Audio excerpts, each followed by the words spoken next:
Hello everyone, and thank you for tuning in to the Druid's Rune. This is March 31st, 2014 Common Era, and this is an introduction to a new playlist that I'm calling the Druid's Rune Oracular Project. It is a project of my own that I have begun to synthesize systems of oracular information that I've been exposed to in my training, most notably the tarot, the runes, and the oyam. And I'm trying to create a system that synthesizes all three of these approaches to oracular information. One of the difficulties I've seen with oracular studies is that people often mistake that a card always means a certain thing or a rune always means a certain thing without taking into account the relationship of the reader and the person that's being read for. And so I'm trying to make this deck to counteract that problem. The deck is going to have 100 cards in 5 sets. Each set represents a seasonal cycle. The seasonal cycles being spring, summer, autumn, and fall. Autumn and winter. The 5th set is going to represent events, and by that I mean things that fall between the seasons, such as equinoxes, solstices, eclipses, stellar events, that kind of thing. Now, this is not a project that I enter into lightly, nor do I recommend anybody enter into an oracular system of their own creation lightly. When I started researching this idea, I came across people online who have done it, and they recommended you don't do it until after several years in oracular studies, or several years of being a practicing magician. However, your own oracular decks are not unprecedented. Most notably, the tarot deck that most people use, the Arthur Waite deck, is essentially their own invention. Yes, the tarot characters used were long existing, but most tarot decks before Arthur Waite's deck had slightly different art. Some of them didn't even have any art on the minor arcana, and as a result, the Arthur Waite deck is kind of unique in that it is essentially the birth of modern tarot, but it is also essentially, in my opinion, a created oracular method.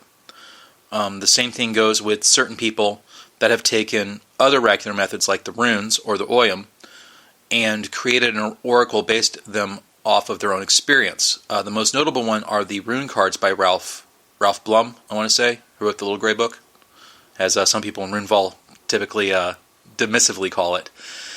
And Blum's associations and the art that was chosen aren't necessarily traditional interpretations of the runes, particularly the whole idea of the blank rune.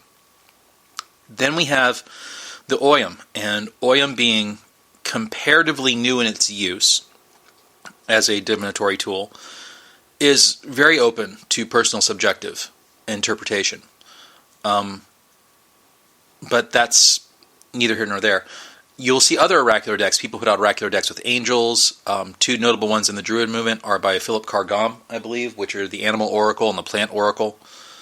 And the whole idea behind any oracular method is that you're getting some non-biased outside clue into a situation you are thinking about. And the basic idea of oracular studies is that because of our biases and because of our needs and our drives, we often blind ourselves to the actual situation. And so when we're going to an oracle, we're not going to foretell the future as much as we are going to try to clear the mind and think about things. At least that's my take on it. I'm not one of those people that believes just because you drew, let's say, the strength card, that the strength card's going to mean what it's typically supposed to mean. You still have to memorize the keywords and the divinatory meanings of the system, but you can't be a slave to them either. And this is where the skill and the fine art of being an oracle comes in. So, briefly, I want to talk about the construction method. Now, right now I don't really have access to Photoshop or computer, so I'm basically stuck hand drawing everything. And I've got here a system and some photographs of the process of creating the very first card. As you can see, I started with a line drawing. From the line drawing, I quickly went and inked it over with a pen.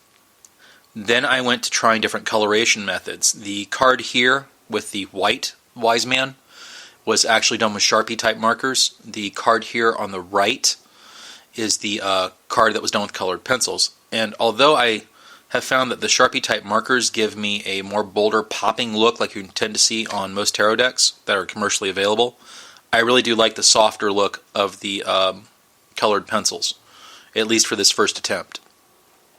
I am aware that colored pencil look does make it look a little teenager and kitty, but this is an experiment right now. So I'm really not so concerned about how it looks as much as I'm concerned about how I can get it to work. In other itinerations, when I can afford, say, a computer with Photoshop, these cards may look very different, but this is, version 1.0 as we're speaking.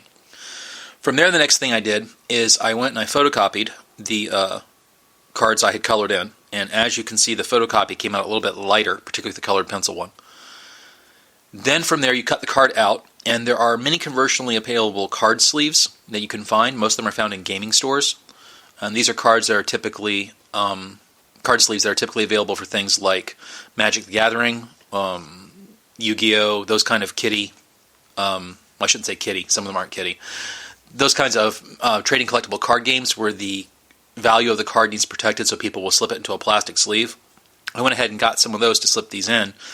And I did that not only to protect the card, but if I change the card art later, it allows me to go ahead and just slip the art in without having to worry about printing a whole new card. I just have to print a piece of paper. Then I hopefully will have a project that looks like this after you slip the card into the sleeve. This is a photograph of the very first card, the torch, and what it's going to look like once it's in its sleeve. You can get some very ornate backings, such as this one on the left with the angel holding the dragon's head. But I decided to go with a plain green. That way, if I have a card that comes up in reversed, or what I might tentatively call sidefall position, it's not readily available to be seen that way from the backing of the card. And that is basically the construction method I am using. Every card will have a rune, an ogham, and a tarot-like figure. So there's a tripartite construction there. The cards will also have hermetic concepts on them. They will have animalistic totemic concepts on some of them.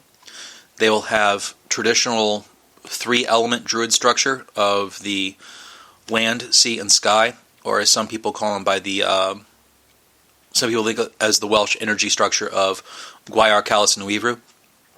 They will also have the four elemental structure we're all used to from Hermetics, earth, air, water, fire.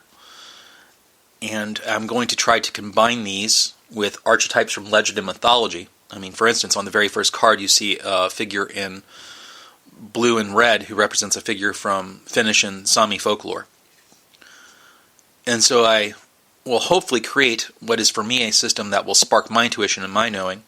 And as I use it over the course of the years, I am going to check every reading I do with other oracles I know reading about the same thing and see if we come up with similar answers. And I figure that's the most empirical way I can get to prove that it works.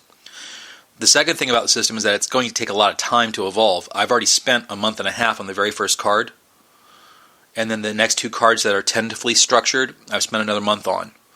So it's not a project that's going to quickly show up.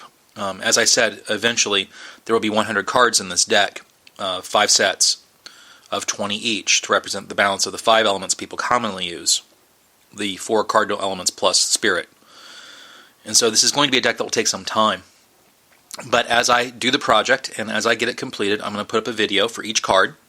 And then after I have a video for each card up, I'm going to go ahead and put up videos about readings I did with them, as well as videos from other people who do oracular studies and see their reading of the same situation, so that not only myself will have a record of what was said and what was done, but that other people may have a record of what was said and what was done. And we'll see if we come up with similar answers. All right, so that is almost 9 minutes of Wise Thrice talking to the camera, and I do thank you for your patience in listening. This has been the Druid's Rune Oracular Project. The next card is, the next video is called The Torch, and it will be the first of the divinatory meanings and explanations of the symbolism used on the cards. I thank you for listening, and I wish you all health, wealth, and peace.